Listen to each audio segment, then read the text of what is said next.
¿Qué confesamos cuando creemos en Cristo?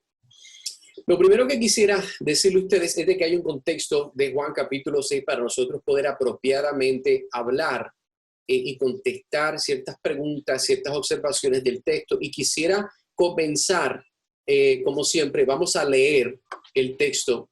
Y también entonces vamos a hacer un recuento de lo que es el capítulo 6 de Juan. ¿Por qué es importante eso? Bueno, porque al entender lo que está pasando en este narrativo, ¿verdad? Que el Espíritu Santo está usando a Juan para darnos, es importante. Leemos el texto y el texto dice, Juan capítulo 6, versículo 66 al 70, dice la palabra del Señor. Como resultado de esto, muchos de sus discípulos se apartaron y ya no andaban con él. Entonces Jesús dijo a los 12, ¿acaso queréis vosotros iros también? Simón Pedro le respondió, Señor, ¿a quién iremos? Tú tienes palabras de vida eterna, y nosotros hemos creído y conocido que tú eres el Santo de Dios. Entonces, ese texto que estamos viendo, ¿verdad? Estamos concluyendo esta idea de lo que estamos viendo del versículo 68, 69. Perdón aquí que me está dando unas cositas raras el iPad. Pero como le estaba diciendo, esos son los textos, eso es lo que ustedes habían leído, pero antes de llegar, ¿verdad? Con más profundidad a dar más comentarios sobre el texto. Quiero que nosotros vayamos a considerar lo que hay en Juan capítulo 6. Así que voy a dar un recuento un poco rápido, pero espero que les sea de bendición. Bueno, el contexto de Juan capítulo 6, de los versículos 1 al 15, vemos, ¿verdad?, como Cristo le da de comer a la multitud con los famosos 5 panes y 2 peces. Así que de versículo 1 al versículo 15, eso es lo que estamos viendo. De los versículos 16 al 21, Jesús camina sobre el agua, el mar agitado, y obviamente les dice a los discípulos de que yo soy, no temáis.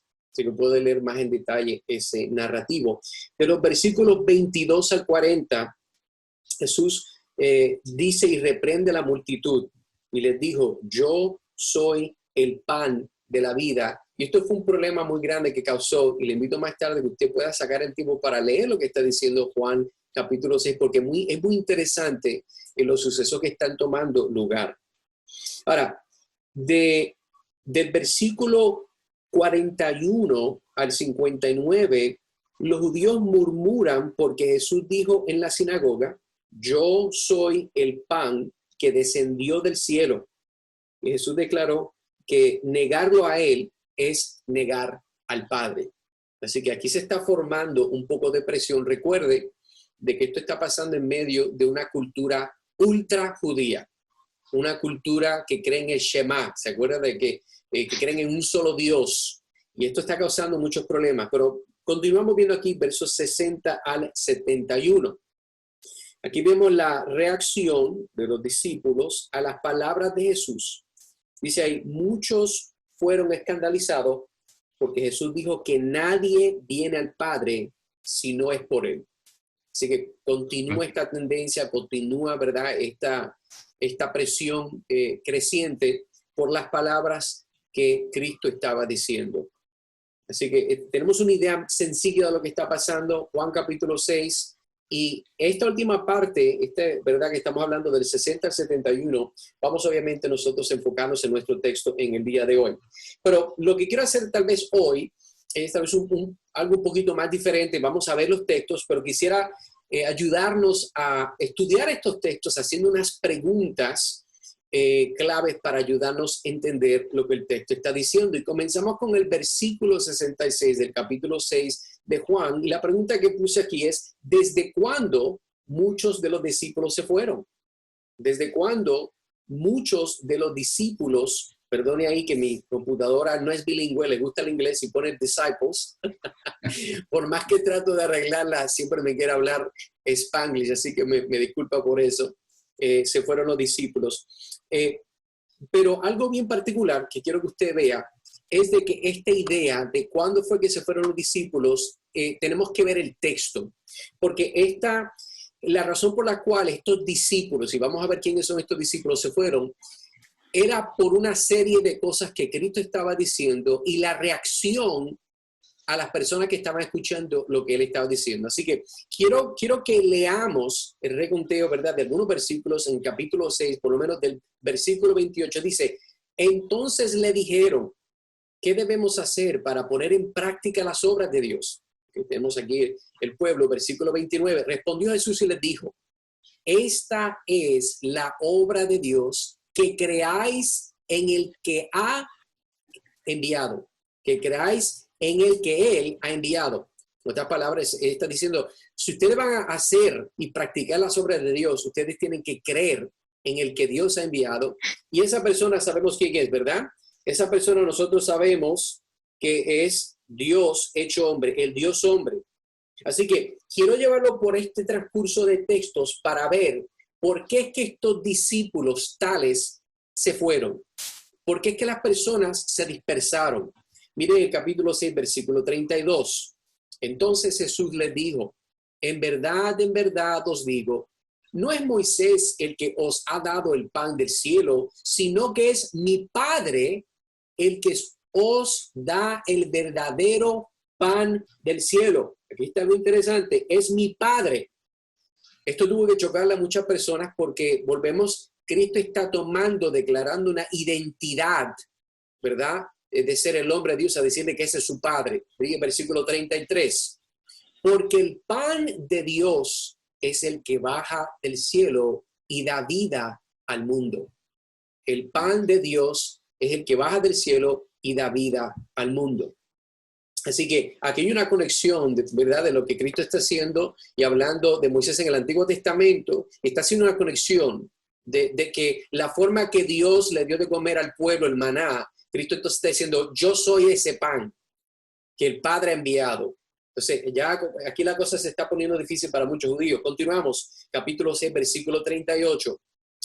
Porque he descendido del cielo, está hablando Jesús, no para hacer mi voluntad, sino la voluntad del que me envió. Versículo 39.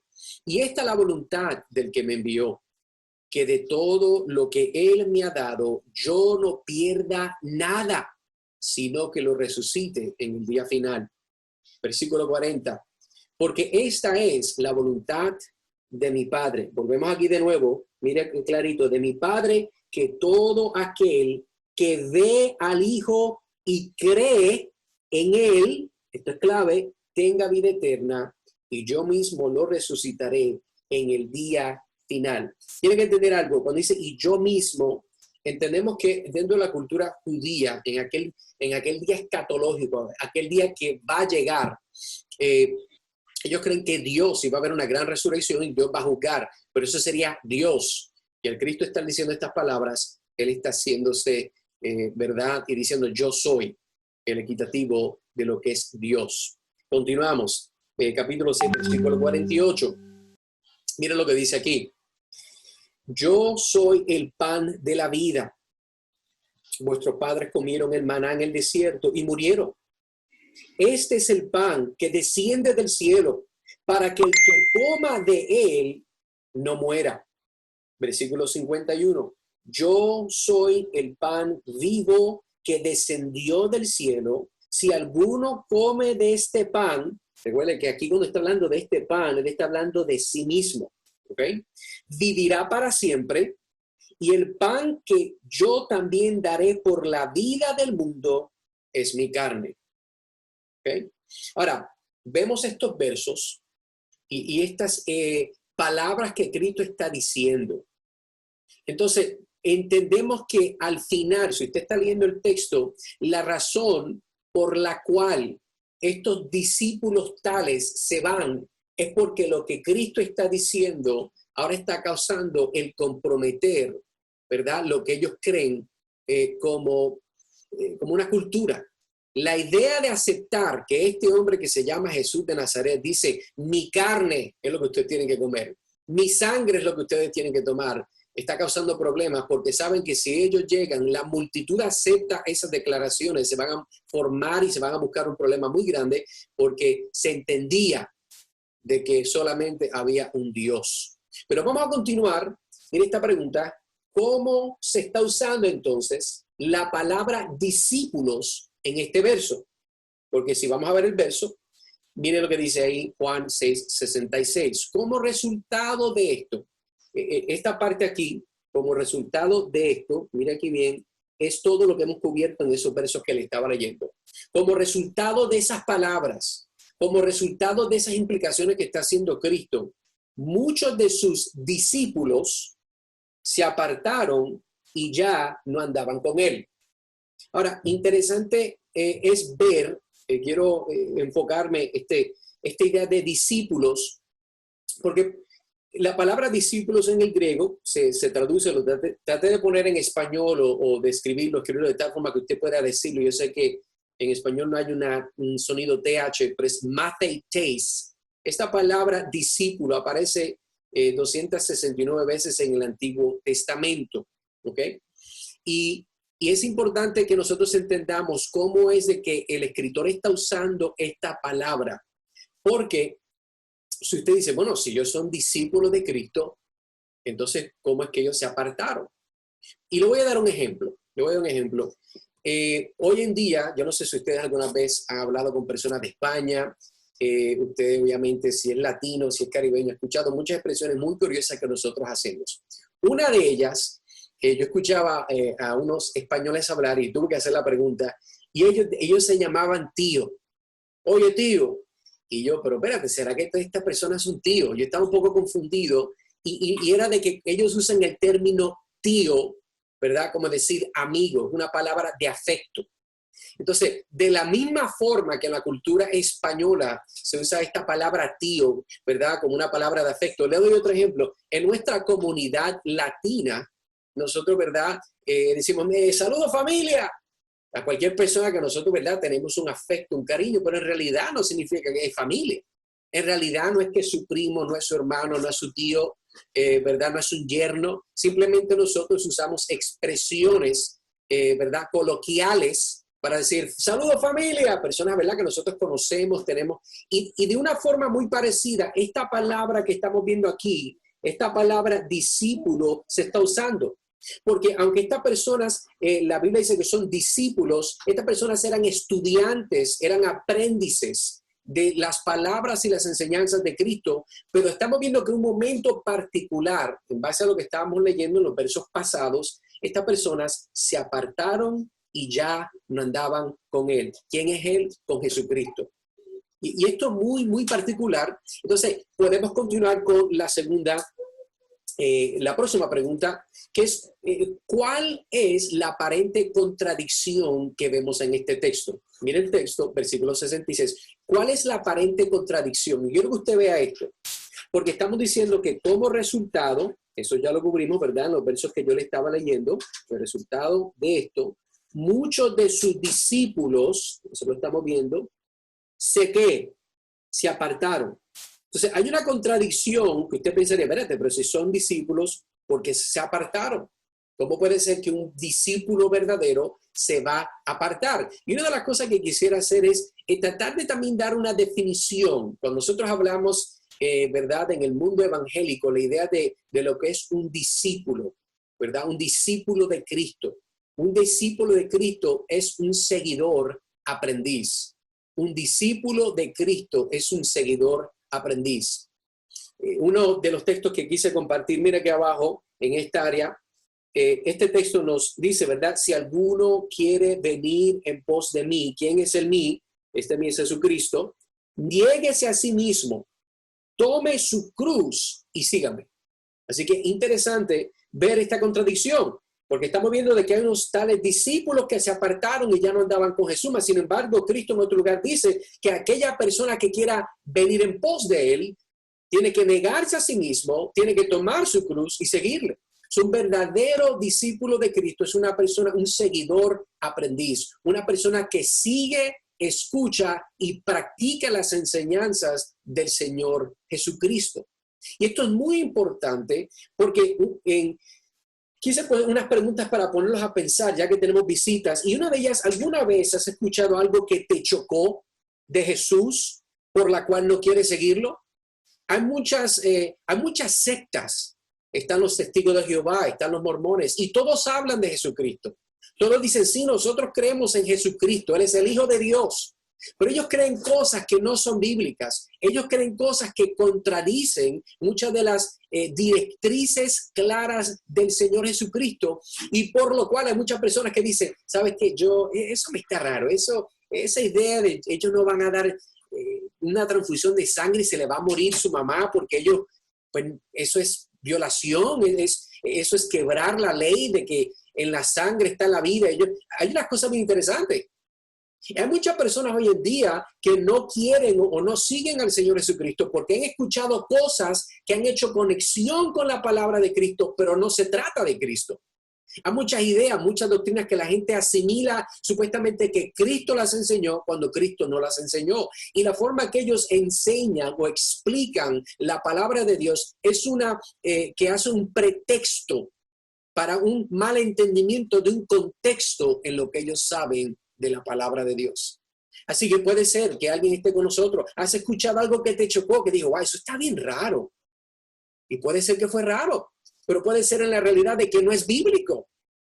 Porque lo bíblico está en las páginas de la palabra de Dios. Lo que es bíblico se puede confirmar, lo que es verdad se puede evidenciar. O tal vez te llamas ser cristiano, has dicho yo soy cristiano, pero te has abandonado, te has separado a Cristo. Has dejado al Señor sus enseñanzas en la iglesia local, la cual es la novia. ¿Por qué tomo el momento para hacer estas preguntas? Porque yo quisiera que mientras nosotros tomamos el tiempo para estudiar estos pasajes en esta secuencia, pudiéramos pensar y aplicar. Pensar y aplicar. ¿De qué forma tiene este texto que ver conmigo? ¿De qué forma yo puedo aplicar la verdad de este texto a mi vida? Hay muchas personas que en este momento tienen muchas preguntas. Ellos tienen muchas curiosidades, pero lo que no tienen es la verdad. Lo que no tienen es la forma para poder tener acceso a la verdad. Así que quiero que nosotros pensemos, porque al fin del día, si nosotros estamos, los que profesamos amar a Cristo, pero estamos abandonando nuestras prácticas como ¿qué, Edgar? La oración, leer la palabra, amar al Señor, tener comunión con Él. Usted dice que es cristiano, pero usted no le gusta, no apetece tener comunión con Dios. Algo está mal. Algo está mal. Y si tienes un patrón de vida donde no sientes ya el deseo, donde ya no encuentras el gozo de tu salvación, en el tener comunión con el Señor o con los hermanos, claro, limitado ahora porque estamos en este tiempo de cuarentena, puede ser, amigo, puede ser, hermano, de que algo esté mal en tu vida. Puede ser que haya un pecado en tu vida, pero puede ser también que con que profesas amar a Cristo, la realidad es que no deseas, no extrañas, porque puede ser que no seas de Él. Y esto yo creo que es algo que nosotros debemos de considerar. Pero continuemos con entonces el versículo 67 del capítulo 6 de Juan. Vamos a ver, la pregunta que quiero dar es ¿por qué Jesús le preguntó a los 12 discípulos si ellos querían irse también? Usted está leyendo el texto y vamos a ver lo que dice. Entonces Jesús dijo a los 12, ¿acaso queréis vosotros iros también? ¿Acaso queréis vosotros iros también? Y por eso hago la pregunta, ¿por qué será que Cristo le está haciendo a ellos esta pregunta? ¿Por qué? ¿Por qué Cristo está haciendo esta pregunta? Ese texto, hermano, nos muestra, amigos, que no solamente Cristo sabe lo que hay en los corazones de los 12 discípulos, sino que en este momento particular, Él quiere que ellos puedan confirmar vocalmente sus convicciones delante de Él. Y de los otros discípulos, porque todos los discípulos están ahí. Jesús hace una pregunta que nos va a dar la oportunidad de ver el contraste. Hay un contraste que Él quiere ver aquí de lo que es un verdadero discípulo y lo que es un discípulo profesante. Escucha bien, un verdadero discípulo o un discípulo profesante, un discípulo que no es legítimo. Cristo hace la pregunta. Fíjense, Juan Calvino, hablando y dando comentario a esta porción de las Escrituras, dice lo siguiente. Cuando les pregunta si ellos también desean irse, Lo hace para confirmar su fe al exponerles a ellos mismos para que puedan permanecer con él.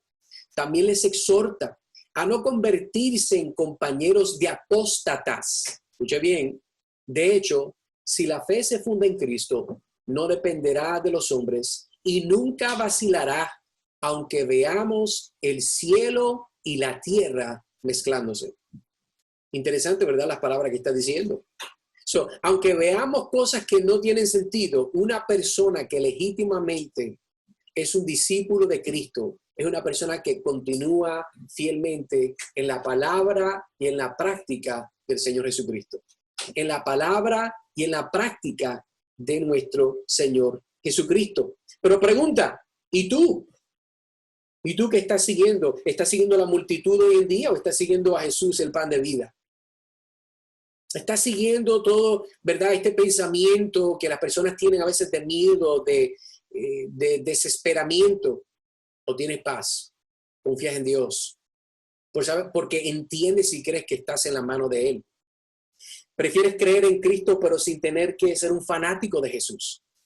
Fanático de, ay, sí, no, yo creo en Jesús, pero eso de fanatismo, no, yo no soy de esas personas, eso de estar yendo a la iglesia mucho, eso de estar viendo, no, yo le doy mi tempito a Dios y lo demás, ¿verdad? Amigo, amiga, puede ser, tú que estás viendo este video, esta transmisión en vivo, de que la razón por la cual tú ves o interpretas un compromiso total como discípulo o discípula a Cristo es un fanatismo, es porque no entiendes quién es Cristo. Es porque no entiendes, como muchos de estos discípulos en el versículo 66 que se fueron, que estaban aprendiendo, lo siguieron. Es más, ellos vieron el milagro. Muchos de ellos pudieron comer. Mas, sin embargo, cuando Cristo comienza a enseñar la verdad de quién Él es, de lo que cuesta tu vida si vas a seguirlo a Él, muchas personas, como siempre ha pasado, se dan de baja, se van. ¿Por qué? Porque muchos dicen, no, yo no soy fanático, yo le doy a Dios, pero no como la gente así. Puede ser, amigo, lo más probable, amiga, de que si tienes un entendimiento, una cosmovisión de lo que es el cristianismo bíblico y tú le das un título como fanatismo, es porque no entiendes quién es Cristo.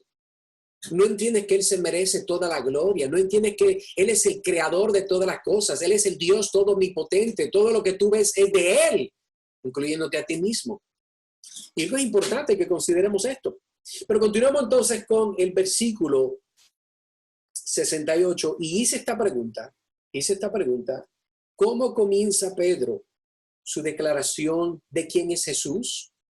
¿Cómo comienza Pedro su declaración de quién es Jesús? Mire lo que dice ahí. Simón Pedro le respondió. Recuerde la historia, recuerde la secuencia. Pedro ahora está respondiendo a la pregunta que hizo Cristo. Simón Pedro respondió, Señor, ¿a quién iremos? Tú tienes palabras de vida eterna. Qué interesante la respuesta de Pedro. Qué interesante, ¿verdad? Pero algo que quiero resaltar, y lo puse ahí, es esta palabra Señor. Es una palabra que hoy en día, por lo menos cuando yo fui criado, a mí se me enseñó de que cuando una persona mayor que yo, o de una persona de autoridad, sea un hombre o una mujer, me mandan a hacer algo, me dicen algo, a mí me enseñaron de que uno contesta, sí señor, sí señora. Es un aspecto de respeto, eso es algo de cultura que se me inculcó a mí. ¿Será eso lo que está diciendo Pedro aquí? ¿Será eso el uso del término que el Espíritu Santo puso aquí? Mira, la palabra curios, traté de escribirla para que se pronuncie en español con el énfasis en el Q, curios, aparece en el Nuevo Testamento 662 veces. Y esto era un título de respeto cuando una persona pues le hablaba a una persona, un hombre. Ahora, basado, escuche bien, en lo que se llama la Septuaginta. La Septuaginta, hago un paréntesis aquí, la Septuaginta es la traducción del Antiguo Testamento al griego, koiné. ¿Okay? El Antiguo Testamento de la Biblia se escribió en hebreo y arameo, pero la Septuaginta es una traducción de eso en el griego koiné. ¿Okay? So, en base al uso de la Septuaginta, que es la traducción del Antiguo Testamento al griego, afirma que el título Señor, Kurios, se supone que asigna a Jesús los atributos del Dios del Antiguo Testamento. El razonamiento aquí es que en algún momento después de que se escribió la Septuaginta, cuando los judíos la leyeron en voz alta, ellos no decían Kurios. En el Antiguo Testamento se usaba la palabra Adonai, que es la palabra hebrea para la palabra Señor. En el Antiguo Testamento, cuando usted ve la palabra Adonai, cada vez que ellos vieron, ¿verdad?, la palabra Yahweh, que es la palabra del nombre del Dios de Israel, del Dios de pacto, los judíos entendían de que era una palabra muy santa y la sustituyeron con la palabra Adonai. La palabra del Dios del pueblo de Israel, Yahweh, los judíos usaban la palabra como sustituto Adonai.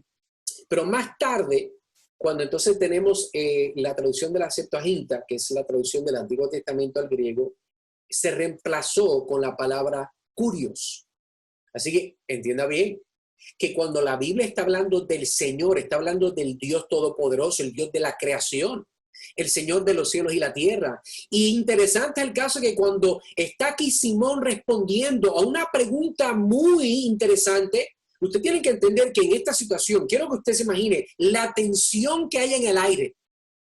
La tensión de que muchas personas que llevan tiempo escuchando a Cristo, enseñando y predicando, de momento personas comienzan a irse en montones. En montones comienzan a irse porque no están de acuerdo, les molestó lo que Cristo está diciendo, les chocó a la cultura, les chocó a su cosmovisión de la palabra de Dios. Y en ese mismo momento, Cristo le hace preguntas, dice, ¿ustedes también se quieren ir? ¿Y ustedes también quieren irse?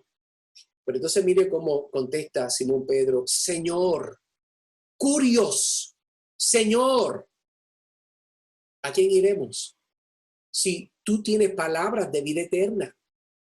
Y vamos entonces a ver esta segunda parte aquí de ¿a quién iremos? ¿A quién iremos? ¿A quién iremos? Pero ¿por qué Pedro hace esta palabra? Porque ¿a quién iremos? Note algo, cuando nosotros queremos, te voy a dar un ejemplo. Cuando nosotros queremos pan, nosotros entonces vamos, bueno, si está en una ciudad, ¿verdad? Hispana, donde hay muchas personas, ¿verdad? Hay muchos kiosquitos, muchos colmados. En Centroamérica se llaman pulperías. Si usted quiere comer pan fresco, usted va al panadero, obviamente. Cuando usted quiere arreglar su vehículo, buscamos un mecánico. Cuando nos enfermamos, como muchas personas lamentablemente han estado enfermas, ellos van a un doctor, correcto. Y cuando tenemos problemas legales, buscamos a un abogado. Continúa la secuencia. Pero ¿qué pasa cuando alguien que está muerto espiritualmente, pero entiende por la gracia de Dios que necesita vida? ¿A quién va? ¿A quién se le puede llamar para ayudar? Y de esa misma forma, entiendo yo que Pedro está diciendo, Señor, ¿a quién iremos? ¿A quién iremos?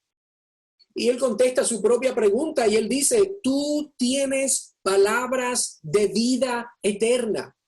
Tú, no de aquí el enfoque, eres tú que tienes palabras de vida eterna, vida eterna. O sea que Pedro contesta la pregunta que él hace para resaltar la realidad que aparte de Cristo, escúcheme bien, no había más nadie en el mundo, en su sistema religioso, en su sistema político, dentro de sus conocidos a quien ellos pudieran acudir para recibir palabras de vida. No había nadie.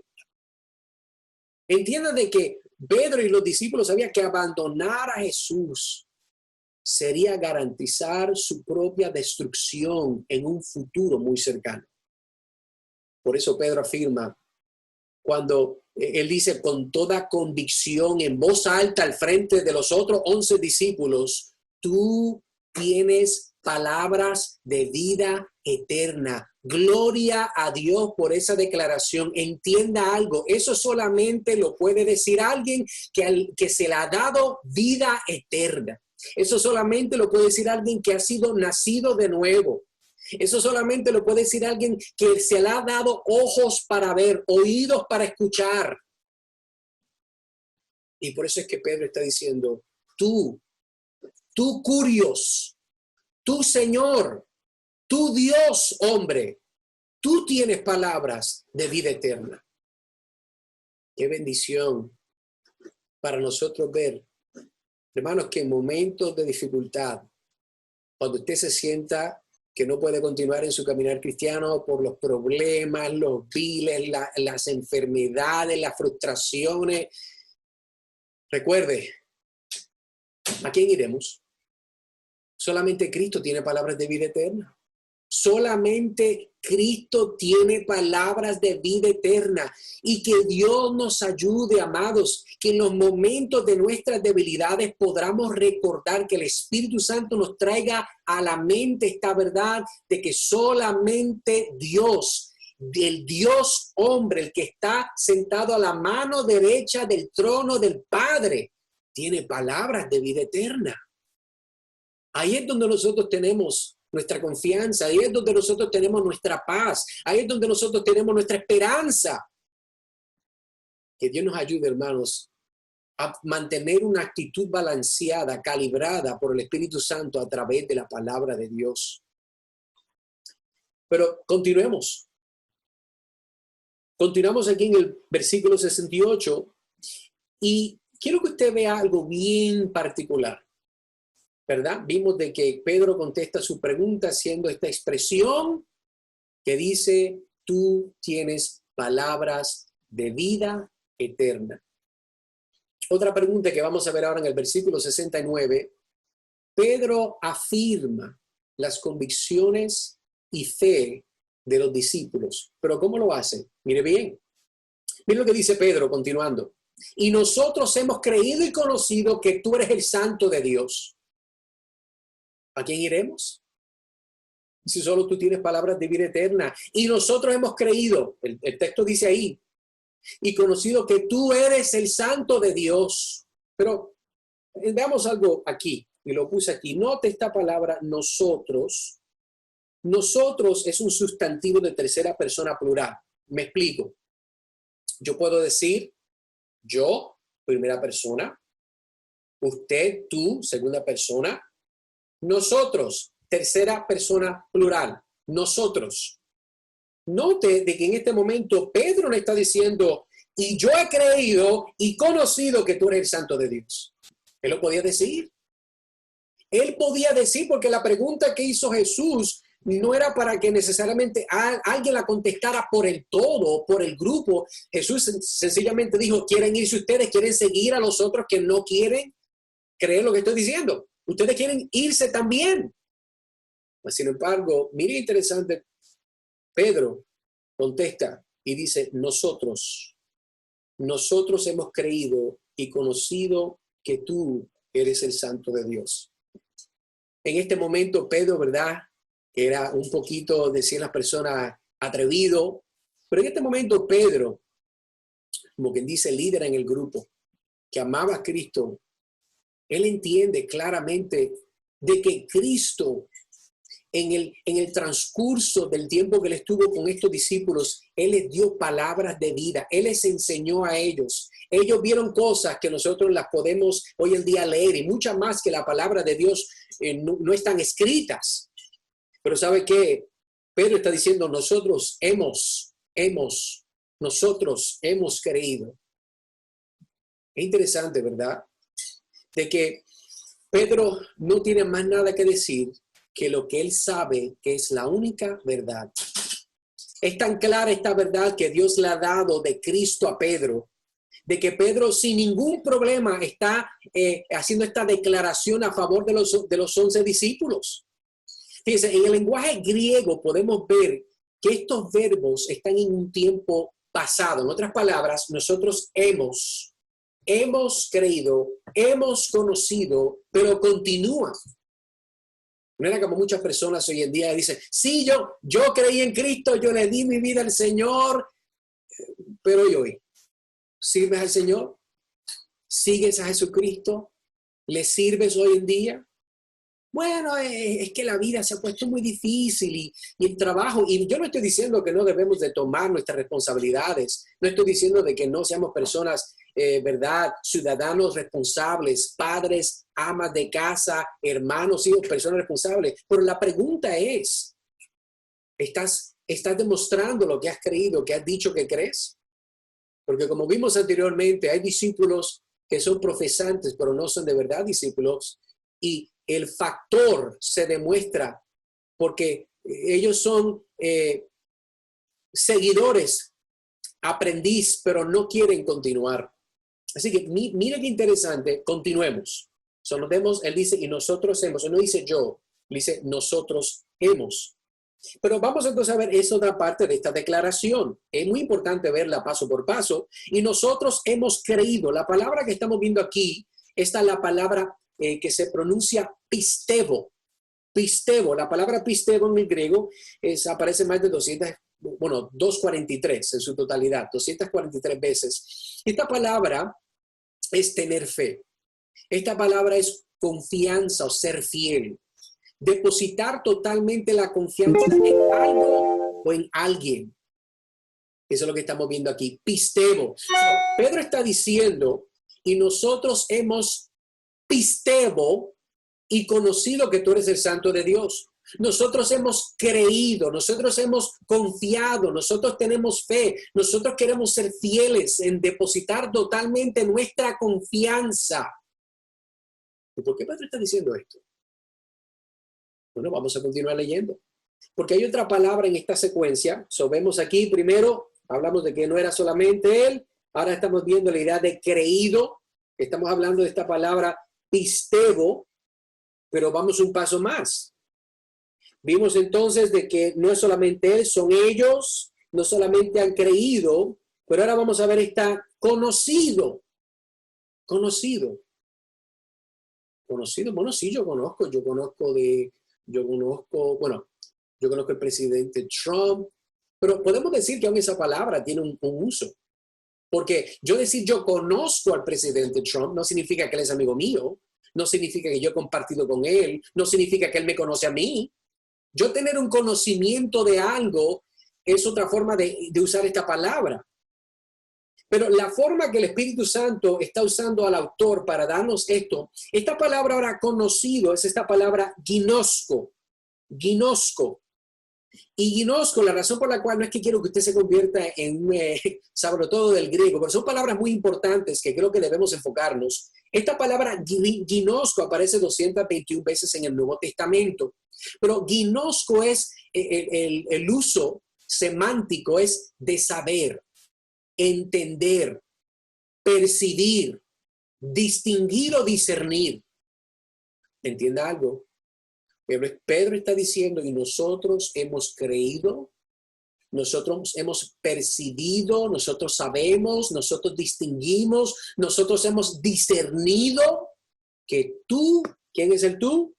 Estamos hablando de Cristo, que tú eres el Santo de Dios. Mire qué interesante, mire qué necesario y urgente esta idea. ¿Cuál es la idea? De que él está diciendo, no es que nosotros simplemente escuchamos a Jesús, vimos los cuantos milagros de él, no. Nosotros con toda convicción, nosotros hemos creído, nosotros hemos depositado nuestra fe en Cristo, pero nosotros no hemos depositado nuestra fe en algo que no conocemos. Nosotros no hemos depositado en algo que no entendemos. Nosotros no hemos depositado nuestra fe en algo que no hemos discernido. No. ¿Por qué hago este enfoque? ¿Por qué quiero enfatizar esto, amigos y hermanos? Porque hoy en día muchas personas creen que el creer en Cristo es una fe ciega. Y no. La fe bíblica, la fe salvadora, la fe que la palabra de Dios nos enseña, no es una fe ciega, es una fe donde tenemos total entendimiento y acceso objetivo a verdades que han sido probadas una y otra vez. Yo le estoy diciéndole que crea en un unicornio. No le estoy diciendo que crea en los fantasmas. No le estoy diciendo que crea, ¿verdad?, en cosas locas. No, estamos hablando de que nuestra fe, lo que nosotros creemos, nuestro entendimiento de lo que nosotros creemos es basado a un conocimiento que se puede ratificar.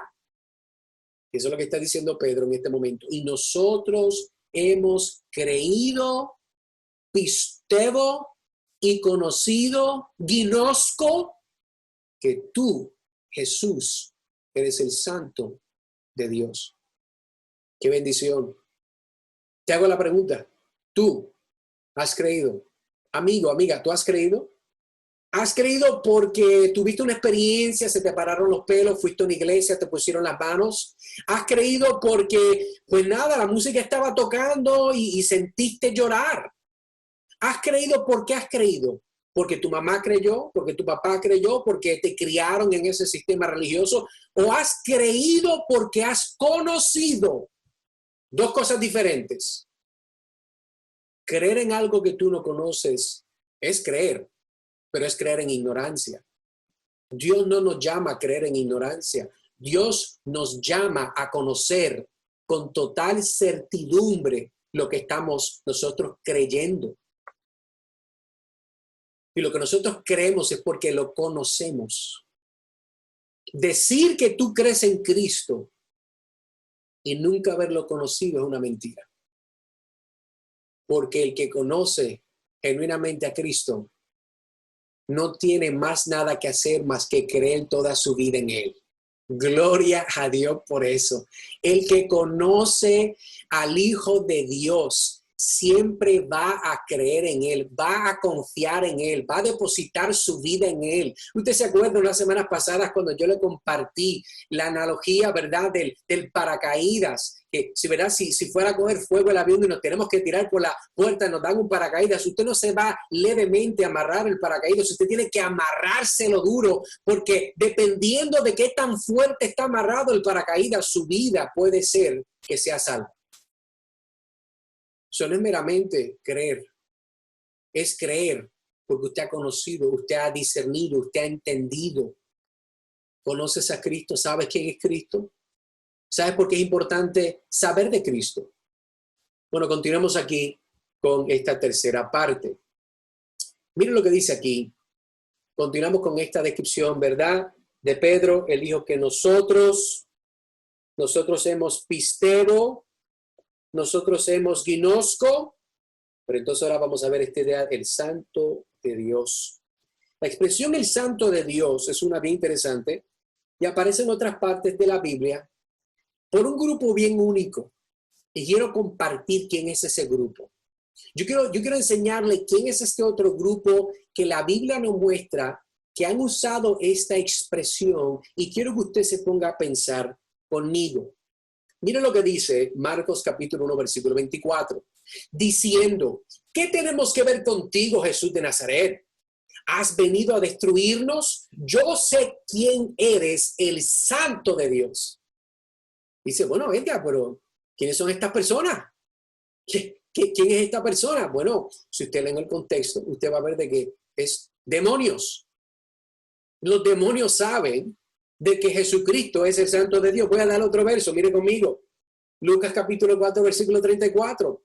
Déjanos, ¿qué tenemos que ver contigo, Jesús de Nazaret? ¿Has venido a destruirnos? Yo sé quién eres, el Santo de Dios. Mire qué interesante. Estamos viendo esta expresión, el Santo de Dios. Quise compartir, ¿verdad?, estos versos con usted, porque quiero llevarte a una idea que quiero que consideres. Quiero hacerte una pregunta, amigo, amiga. ¿Usted cree que Jesús es el Hijo de Dios? Y tú me dices, sí, yo creo que Él es el Hijo de Dios. ¿Usted cree que es el Santo de Dios? Sí, el Santo de Dios. ¿Usted cree que es el Dios hombre? Sí. Pues déjeme leerle otro verso más. En Santiago 2:19 y dice, ¿tú crees que Dios es uno? Sí, hace bien. También los demonios creen y tiemblan. Creen, pistebo y tiemblan. ¿Pero por qué tiemblan? Bueno, ellos tiemblan, no tenemos el tiempo para desarrollar esto hoy, pero ellos tiemblan porque ellos gnosco, ellos disciernen y saben quién es Cristo. Es más, ellos saben también que en los versos que yo les enseñé, ellos dicen el santo de Dios. El santo, note algo interesante, el santo de Dios proviene de Dios. Eso es muy importante que nosotros lo entendamos. Pero, amigo, escúchame bien, amiga, persona que me está viendo, ¿cuál es la diferencia entre tu fe y la de los demonios? Tú dices que tú crees, pero ¿cuál es la diferencia entre tu fe y la de los demonios? Porque el texto dice, tú crees que Dios es uno. Haces bien. También los demonios creen. Mire claramente, dice, también los demonios creen. Pistebo. Ellos creen. Los demonios creen y saben que hay un Dios todopoderoso, saben quién es Cristo. Y por eso es que el verso que le estaba enseñando, el intercambio de palabras con los demonios con Cristo, dice, tú no vienes a atormentar, tú no vienes a masacrar. Ellos sabían quién era Jesús. Pero amigo, escúchame bien, amiga, seriamente, ¿cuál es la diferencia entre tu fe, la fe que tú dices que tú tienes y la de los demonios? ¿Sabías que los demonios saben la Biblia mejor que tú? ¿Sabías que el diablo sabe la Biblia mejor que tú? Cuando el diablo tentó a Cristo, ¿qué fue lo que usó? ¿Una revista? No. El internet tampoco. Él usó la palabra santa de Dios para tergiversarla y tratar de causar a Cristo pecar en contra de su Padre. El diablo y sus secuaces conocen la palabra de Dios mejor que usted y por eso es que ellos tiemblan. ¿Y tú? Amigo, amiga, ¿tú tiemblas? ¿Tiemblas a la realidad de que Dios es santo y tú no lo eres? ¿Tiemblas a la realidad de que Dios es todopoderoso y va a juzgar el mundo con fuego, con azufre? ¿Por qué hago esta pregunta? Bueno, hago la pregunta porque quiero hacerte una más y llegamos a una conclusión y vamos a terminar. ¿Por qué los demonios creen en Dios, tiemblan y todavía su fin será en el infierno? ¿Por qué? Ellos saben más Biblia que tú, amigo y amiga, hermano, hermana. Ellos saben la Biblia mejor que tú. Pero ¿por qué de todas formas todavía su fin será en el infierno? La razón es esta. Todo demonio que ha existido y ha escuchado y ha entendido todo lo que dije y enseñé hoy, los demonios existen. Amigos y hermanos, ellos existen y escuchan. Me han escuchado lo que yo he dicho, como tú lo has escuchado también.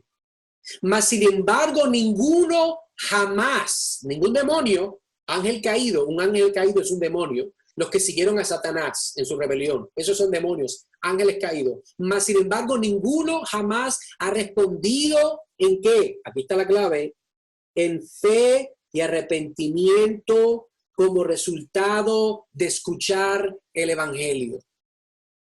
Por eso es que los demonios creen y tiemblan, pero no van a ser salvos. ¿Por qué? Porque ellos no han respondido a la verdad que ellos saben. Ellos saben más que tú y yo, mas sin embargo nunca ha respondido en fe y arrepentimiento a la verdad del evangelio. Pero tú, escúchame bien, tú, ¿cómo vas a responder hoy? Amigo, amiga, ¿cómo tú vas a responder hoy? ¿Cómo vas a responder? No es casualidad que estamos hablando de esto hoy. Está dentro totalmente de la soberanía de Dios de que hemos hablado de este tema, de creer en Cristo, de confesar en Cristo y hacer un contraste al final de lo que creen los demonios y la reacción que ellos tienen. ¿Entiende algo? Los demonios creen y tiemblan.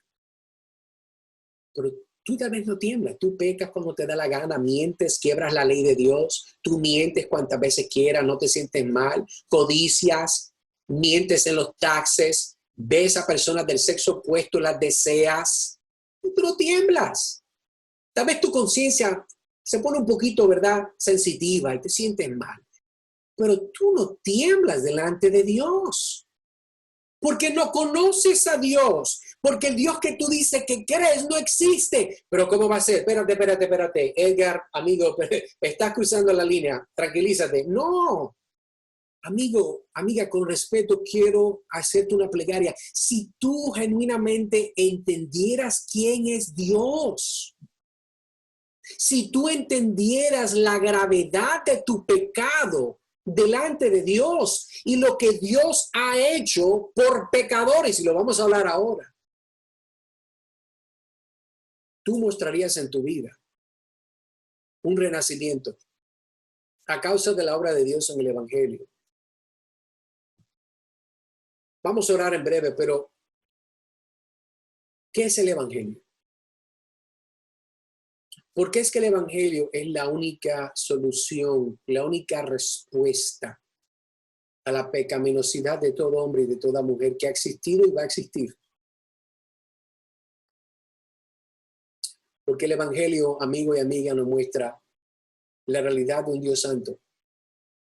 Un Dios que creó el universo, creó el mundo completo, creó los árboles, la fauna, la selva, el mar, ¿verdad? La playa que todavía tengo ganas de visitar. Dios creó todo, perfecto. Creó a Adán y Eva, perfectos. Pero el hombre pecó delante de Dios.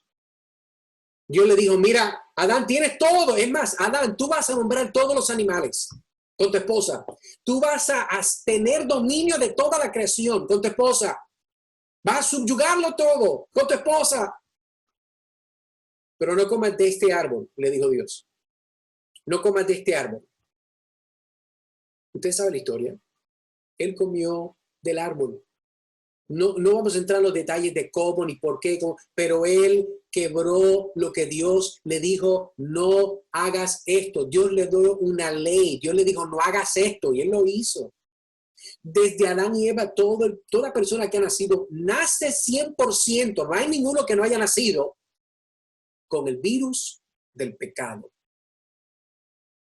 ¿Usted sabe de dónde viene el COVID-19? Yo se lo puedo decir. De Adán y Eva, del pecado. Toda muerte viene de cuando entró el pecado al mundo. La muerte entró a causa del pecado, dice la Biblia en Romanos. Por eso la gente sufre, por el pecado. Entonces Dios creó un mundo perfecto, hermoso para sus hijos, pero ellos pecaron. Ellos violaron la ley de Dios. ¿Y qué tiene que ver eso contigo? Tú también lo has hecho. Yo lo he hecho.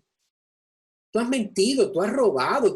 Mira, vamos a ser honestos. Usted ha hecho cosas que si la gente genuinamente supiera, a veces las cosas que le pasa por su cabeza y lo pudieran saber, usted le daría vergüenza, usted quisiera mudarse a otro estado para que nadie supiera las cosas horribles que pasan por su mente a diario.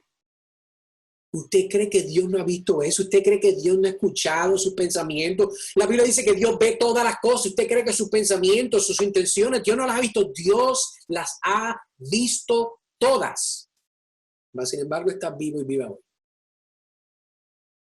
Bueno, Edgar, esto se escucha horrible, me estás dando... Me estás haciendo sentir mal. No, yo no. No, esa es tu condición. Hay que ser honestos. Entonces, ¿cuáles son las buenas noticias para algo tan horrible? Bueno, las buenas noticias son estas.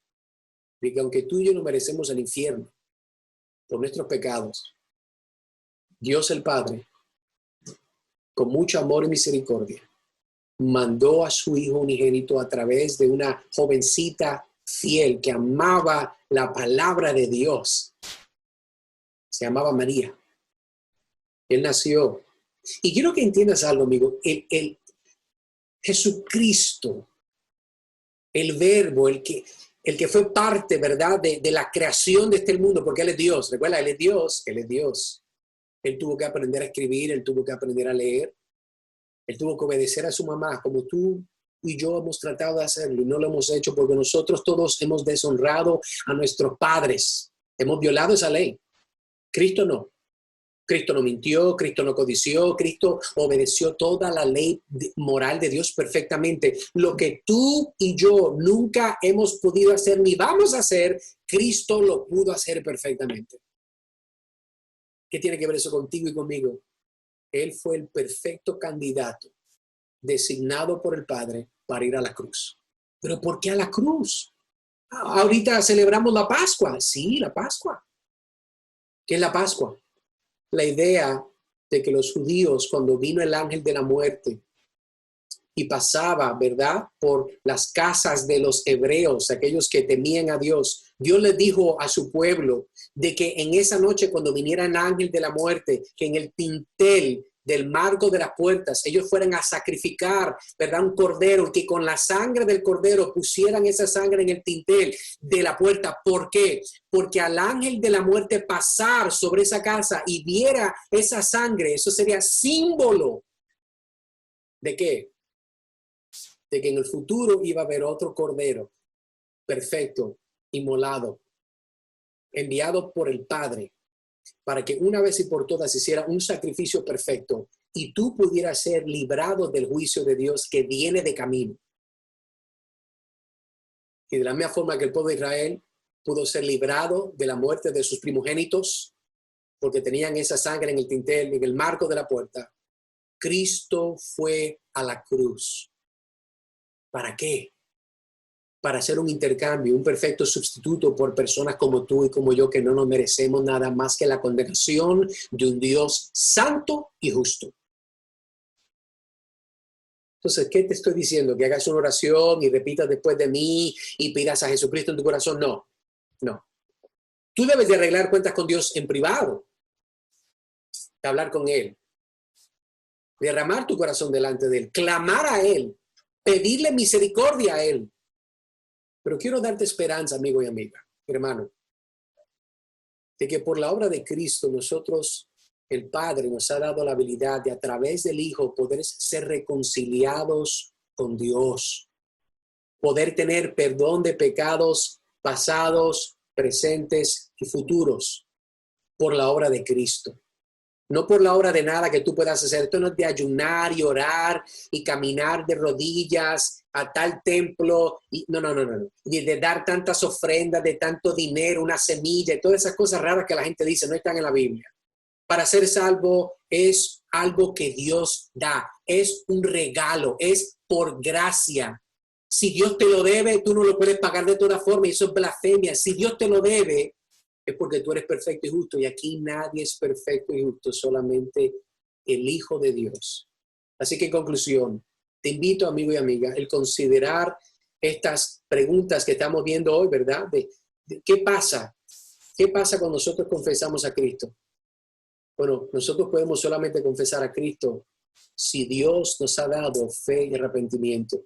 Así que yo te invito, amigo y amiga, ¿verdad? Aún después de esta transmisión, habla con Dios, dialoga con Dios en privado y dile, Señor, yo entiendo la realidad de quién yo soy y quién tú eres, Señor, y aunque yo no me lo merezco, Señor, sálvame. Usa tus palabras, clama a Dios. La Biblia dice, clama a mí y yo responderé, dice la palabra. Eso es lo que dice Dios. Así que vamos a orar y concluir en este tiempo. Y perdóname que me pasé un poco en la clase de hoy. Oremos. Trino Dios y Padre Celestial, yo te doy gracias por la oportunidad de poder una vez más abrir las Escrituras y de hablar de la persona más hermosa que ha existido en toda la historia del mundo entero, el Señor Jesucristo. Gracias, Señor, porque es a causa de su obra que nosotros podemos estar vivos hoy. Padre, es a causa de la obra de tu Hijo en la cruz que nosotros somos libres del juicio y de la ira perfecta y justa tuya. Oh Señor, yo te pido que tu Espíritu Santo, en el tiempo que hemos compartido esta transmisión, las personas que escuchen estas palabras, tu Espíritu las use para darles convicción de pecado, darles entendimiento de la justicia, de la hermosura de Cristo, y darles, Señor, no solamente fe para creer, pero entendimiento para percibir de que nosotros somos nada sin Cristo. Guárdales, bendice a las personas que nos han escuchado aún esta transmisión después de hoy. Yo pido todo esto en el nombre de Cristo. Amén y amén. Así que familia, vamos a ver un tiempo de preguntas. Yo no soy la persona más clara, así que no asumo que todo está claro. Pero preguntas, si alguien tiene preguntas. Hey, I don't want you eating on the floor. Put it on the table. Raquel no quiere que nadie coma y que ponga las cosas en el piso. Comen en el piso. Deja yo soy. Preguntas, alguien tiene preguntas que podamos contestar, alguna duda, tal vez algo que dije que no fue claro. Quisiera aprovechar este tiempo para poder entonces aclarar. ¿Alguna pregunta, duda, comentario? ¿Alguien quiere aportar algo del texto, verdad, que le fue de administración a usted y quiere compartir un testimonio? Yo tengo una pregunta. Adelante. Cuando estaba hablando, creo que en el versículo 68, que Pedro dijo que nosotros, estaba hablando por los discípulos que se quedaron entonces, ¿verdad? Eso es correcto, porque notamos en los versos anteriores de que los únicos que se quedaron fueron aquellos que se le había revelado quién es Cristo. Por eso hay una distinción entre los discípulos que se fueron y obviamente los que se quedaron. Entonces, pero él no estaba hablando por Judas entonces. No, entendemos en ese momento que aunque Judas Iscariote estaba presente, claro, recuerda algo, está lo que nosotros podemos ver y está lo que Dios sabe. Eso es como, por ejemplo, yo en este momento veo a todos mis hermanos, mis hermanas de la iglesia y yo puedo decir, nosotros amamos a Dios. Nosotros nos regocijamos en el compartir en este tiempo de la palabra de Dios. Ahora, en el futuro, ¿será cierto para todos? No sé. Y no, claro, nosotros sabemos de que Judas Iscariote, el hijo de perdición, iba a ser el que va a entregar a Cristo. Pero en ese tiempo entiendo yo que cuando Pedro está hablando, Pedro no sabe el futuro, Pedro no sabe lo que va a pasar. Él, verdad, con buen corazón está diciendo, nosotros hemos creído y conocido. Entonces los que se quedaron. Sí. Okay. Sí, que obviamente los que continuaron, recuerda que yo definí un discípulo bíblico es un seguidor aprendiz. En inglés es un learner, ¿ok? Así que una persona que no solamente sigue a un maestro, sino que es un aprendiz, una persona que practica lo que practica el maestro. Hay muchas personas que en el día de hoy siguen al maestro intelectualmente, pero en la práctica no lo siguen. Pues eso verdaderamente, bíblicamente, no es un discípulo bíblico. Porque un verdadero discípulo no solamente escucha al maestro, sino que sigue al maestro. Es más, si usted se acuerda, en Juan capítulo, se me escapa ahorita mismo, creo que 7, me corrigen, cuando Cristo está hablando, y esto lo hablamos la semana pasada, de unos versos, Cristo está hablando y dice, yo soy la puerta, ¿recuerda? Él es el buen pastor, dice que su vida da por las ovejas. Note de que Cristo está hablando, 10, Juan 10, gracias, bravo. Juan 10 nos habla ese narrativo y Cristo lo que está diciendo es de que las ovejas, mis ovejas, Cristo decía, estaba usando, ¿verdad?, una metáfora, mis ovejas oyen mi voz y me siguen. Miren qué interesante que no solamente sus ovejas lo oyen, no. Sus ovejas lo oyen y lo siguen. Y yo creo que es importante hacer esa conexión de que un verdadero discípulo no solamente es un seguidor de un maestro, sino que es un aprendiz del maestro. Eso es lo que Dios nos llamó a hacer. Es más, otro ejemplo más, que usted nota de que cuando Cristo llama a los discípulos, Él le dice a ellos, sígueme. Él no le dice a ellos, escúchame. Claro, lo van a escuchar. Pero dice, sígueme. Es lo mismo el llamado del evangelio. Sigue a Cristo. Deja tu vida pasada, deja tus pecados, deja tus cosas, sigue a Cristo. Algo bien particular que no entré en detalle, no pensé que era necesario, pero lo puedo compartir ahora, que creo que va un hincapié con lo que preguntó Sixto, es de que los discípulos que se quedaron, ellos todos, usted sabía que los discípulos no entendían todo lo que Cristo dijo. Hay muchas cosas que ellos no entendían, que más tarde Dios se las aclaró, aun cuando se fue.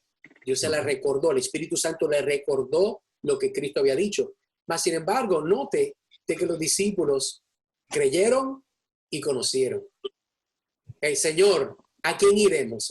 Pedro, imagínense, el más atrevido, dicen por ahí, el más cabezón. Pedro dice, Señor, ¿a quién iremos? Solamente tú tienes palabra de vida eterna. Ellos estaban dispuestos a seguir a Cristo, aunque no estaban claros en todas las cosas. ¿Por qué? Porque el discípulo bíblico no es uno que sabe todo. No. El discípulo bíblico es la persona que escucha la palabra de Dios, entiende por causa del Espíritu Santo, revelación, iluminación. Usted ve su pecado, ve la necesidad de un Salvador y dice, bueno, yo veo de que 1 más 1 son 2. Yo soy pecador, Él es Salvador. Necesito ser salvo. Y la Biblia dice que yo me arrepiento y creo en Él. Ahora, hay muchas otras cosas más que los discípulos más tarde tuvieron más claros que no lo tuvieron aún cuando estaban con Cristo. Pero buena pregunta. Una preguntita ahí, Edgar, ¿cómo está todo el mundo? Hola. Todo bien. Porque la palabra que usted estaba diciendo, interesante, gnosko, eso conocer, eso es, hay unas cuantas definiciones o dos que yo veo en la Biblia como cuando Adán conoció a Eva, no es el mismo gnosko como conocerla íntimamente. En respeto también cuando Pablo dijo aquí en Romanos, aunque conocieron a Dios, están hablando de dos diferentes. Uno es conocer íntimamente o conocer intelectual, como decir, yo he leído mucho, lo sé por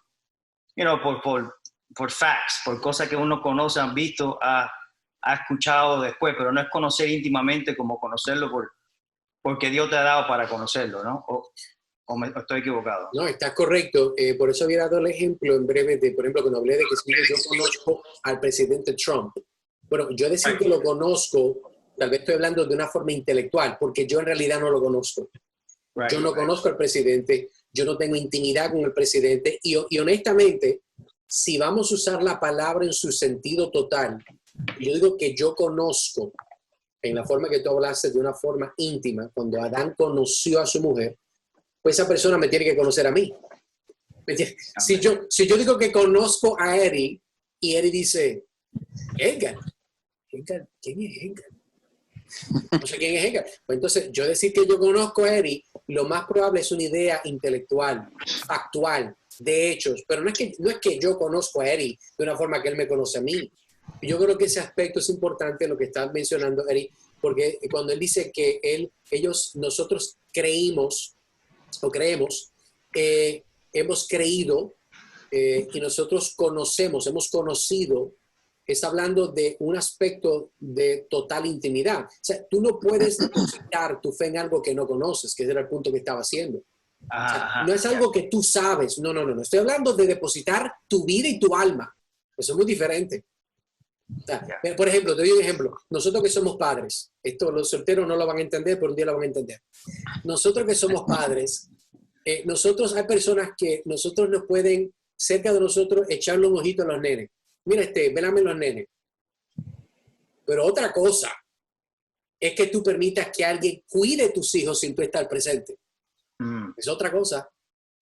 Ahora, la intimidad que yo tengo con esa persona y la confianza se va a manifestar en esos dos tipos de cuidado.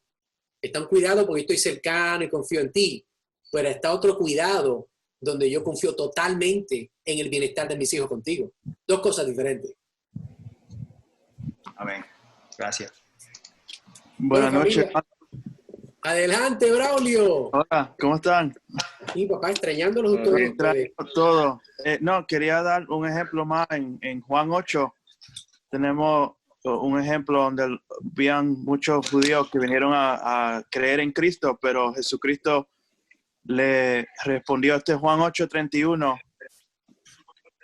y él les respondió a esos que creyeron en él. Él dijo que si continúa mi palabra, son discípulos verdaderos míos y conoceré la verdad y la verdad te hará libre.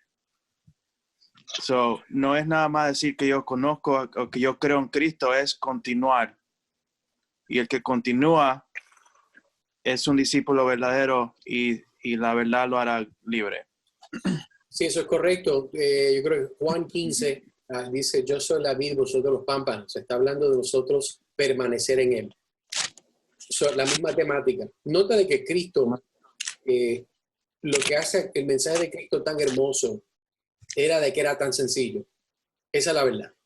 Amén. La gente que más yo admiro, las personas que han sido de gran bendición para mi vida como maestros, predicadores, son las personas que más sencillamente proclaman la verdad.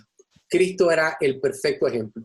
Cristo hablaba unas ideas tan complejas, pero tan sencillas, que la persona bruta como yo las puede entender. Así que es una gran bendición entender de que, ¿verdad? Cristo siempre nos dijo de una forma u otra lo mismo, pero en formas bien sencillas, prácticas, que nosotros pudiéramos comunicarle a otras personas. Yo creo que es una gran bendición. Y gracias, muy buen texto. Gracias por compartirlo. Amén. Gloria a Dios.